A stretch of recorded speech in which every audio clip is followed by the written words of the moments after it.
বন্ধুরা, আনলিমিটেড বাঙালিয়ানাতে আপনাদেরকে স্বাগত জানাই।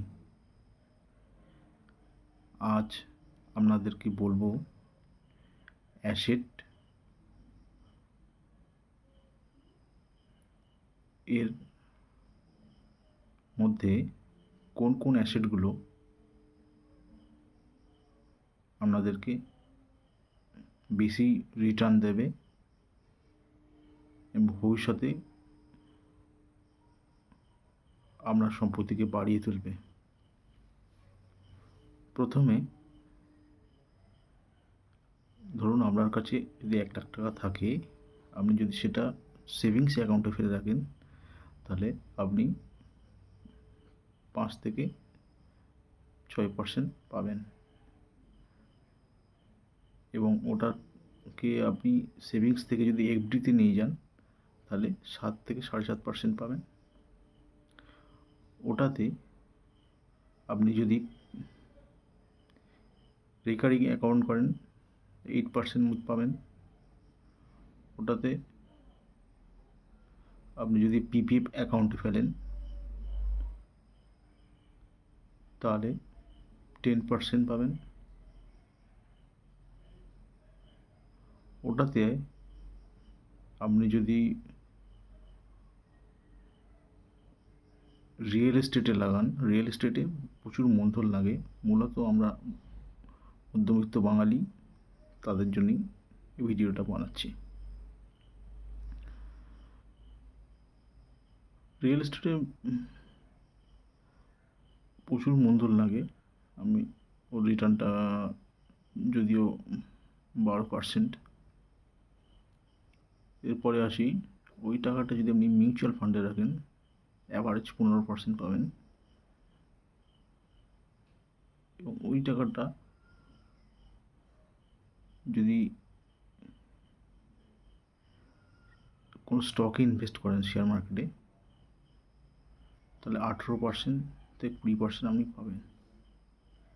সেটা এক্সপার্ট হতে হবে, কিন্তু লাস্ট 15 বছরের হিস্ট্রি এটাই বলে যে আপনি স্টক মার্কেটে যদি ঠিকঠাক ইনভেস্ট করেন, তাহলে 18 থেকে 20% আপনি পাবেন।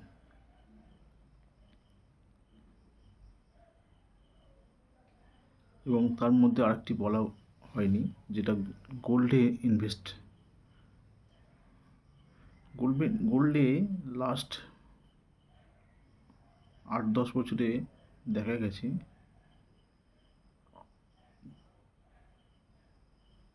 খুব বেশি রিটার্ন কিন্তু গোল্ডে আসে না।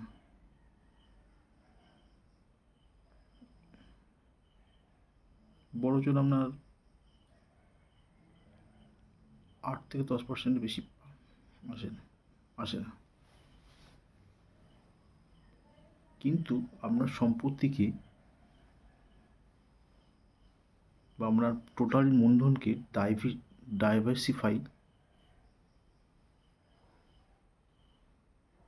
করে রাখা অত্যন্ত জরুরি। মানে আপনার টোটাল সম্পত্তির একটা অংশ আপনি ফিক্সড ডিপোজিট করলেন, একটা অংশ আপনি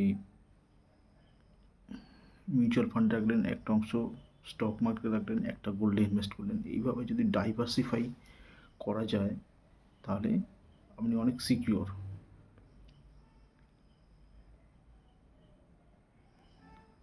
তো বহু মানুষ আছে যারা সেভিংস অ্যাকাউন্টে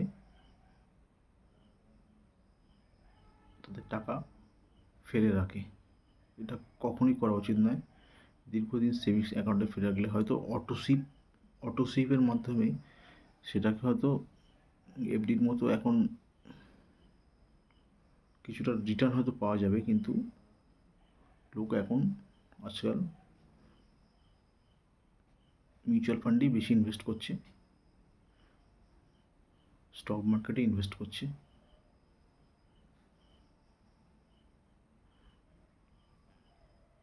জমি জায়গা যদি কম দামে পেয়ে যায়, জমি জায়গাতে ইনভেস্ট করছে। ওটা একটা ভালো বেনিফিট আছে।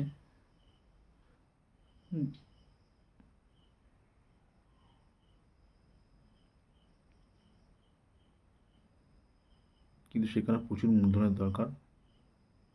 মূলত আমরা মধ্যবিত্ত বাঙালি, আমরা আমাদের পয়সাটাকে কীভাবে সিকিউর করব সেই নিয়ে আলোচনা।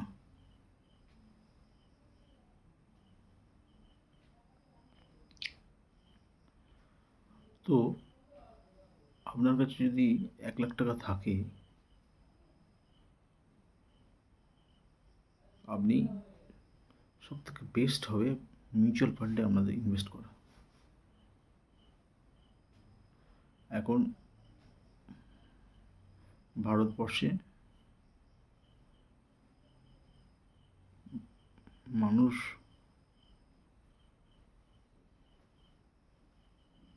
প্রত্যেক মাসে প্রায় 27 থেকে 28 হাজার কোটি টাকা মিউচুয়াল ফান্ডে ইনভেস্ট করে। আমাদের কিন্তু এখন ওই এলআইসিতে বা স্টেট ব্যাংকে কোনো ফিক্সড ডিপোজিট করে রাখা বা এলআইসিতে ইনভেস্ট করে রাখাটা একদমই উচিত হবে না। তাহলে আমাদের সম্পত্তির যে বৃদ্ধি অধিক মাত্রায় কমে যাবে। আমাদের মিডল ক্লাস বাঙালি ফ্যামিলিতে ছোটোবেলা থেকে তো শেখায় না পয়সার কদর, কীভাবে টাকা পয়সা কীভাবে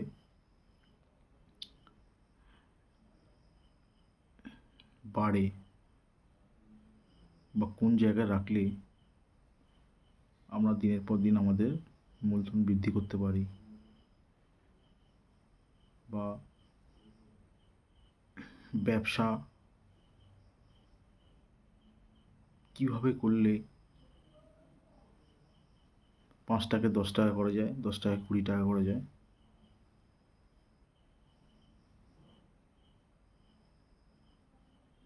টাকার যে সঠিক ব্যবহার সে আমাদের শেখায় না।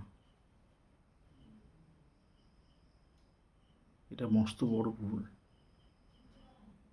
এটাকে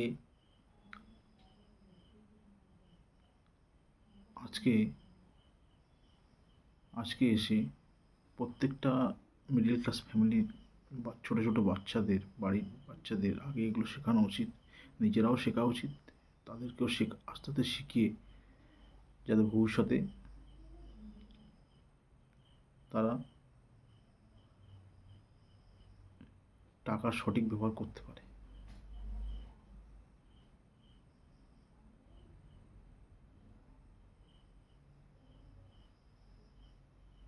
তো এই মূলত আলোচনা।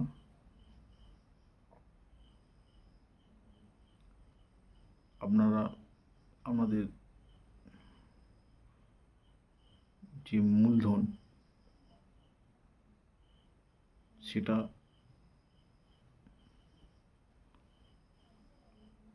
আমার পক্ষ থেকে যে সাজেশান আছে সেটা আপনি মিউচুয়াল ফান্ডে রাখতে পারেন।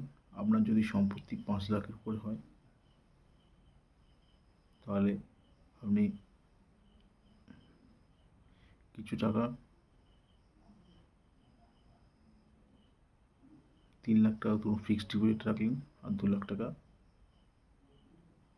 এসআইপি করবেন। প্রত্যেক মাসে মাসে 2000 এসআইপির মাধ্যমে আপনার মিউচুয়াল ফান্ডে ইনভেস্ট যদি করেন তাহলে আপনার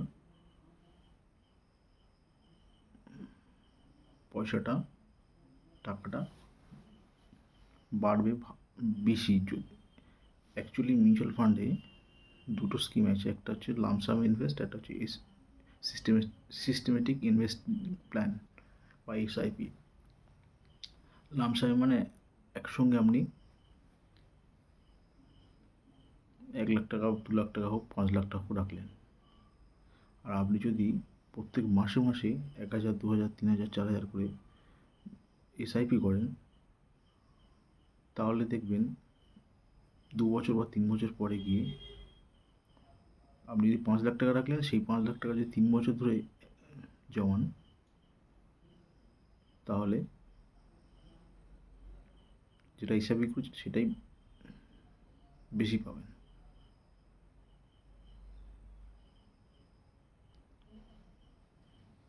তো আজকে এইটুকুই আলোচনা।